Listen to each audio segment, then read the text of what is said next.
Hi, I'm Tomek and I'm Head of Training at NEON Sprints.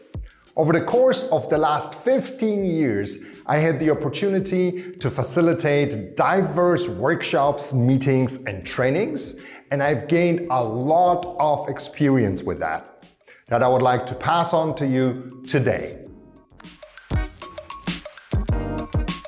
At the end of this video, you will know how to make a professional impression from the very beginning. We at NEON Sprints call this the NEON BMI. What does BMI stand for? Body language, messages, and impression. Last but not least, in our BMI, we should talk about the I as in impression. Creating the right impression is extremely important, especially at the beginning of your facilitation or your presentation, but you need to maintain it throughout the whole thing. So how to do that? Everything that you do, your content, your body language with mimics and gestures and your body posture, and the messages and the way you frame them, all of this together creates an impression. Which means that it is all about what kind of atmosphere do you create, what kind of emotions are in the room, and how do people respond to the task that you're giving them in, for instance, a design sprint. Well, first and foremost, make sure that you get the people to laugh at you. Well, or maybe better, with you as soon as possible. Think about icebreakers that you want to use. You can make sure that people feel comfortable by smiling at them. Most of the time, if you smile at someone, they do smile back. Try it sometime. Think about how you use your voice. It is a powerful tool that can help you to create a particular atmosphere in the room. If you really want people to pay attention to you, you can adjust the volume and make sure that everybody hangs on your lips.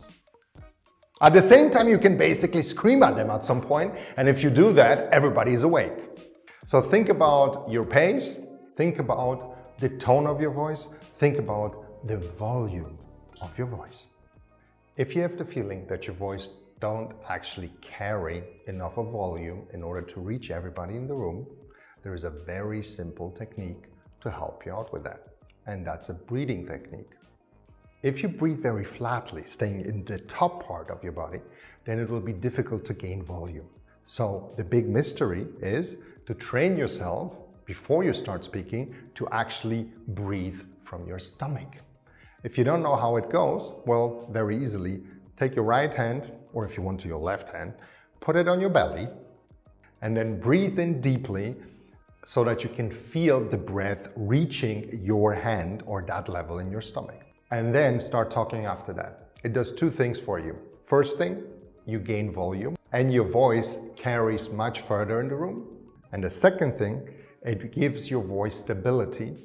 So any kind of shaky situations are taken care of automatically, particularly if you're feeling stressed out or anxious before starting your presentation or facilitation.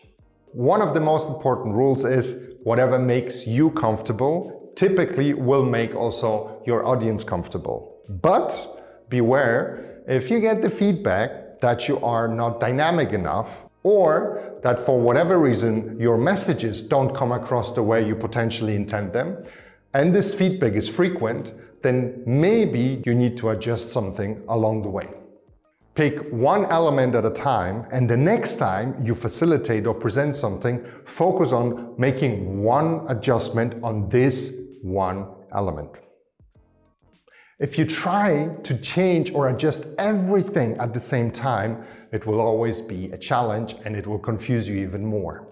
If you want to experience a more practical application of the NEON BMI, check out our live Hamburg-based trainings, when we do a live assessment session with each and every participant, and make sure that you get your customized NEON BMI with your very own hacks and tips and tricks to improve your presentation and facilitation skills.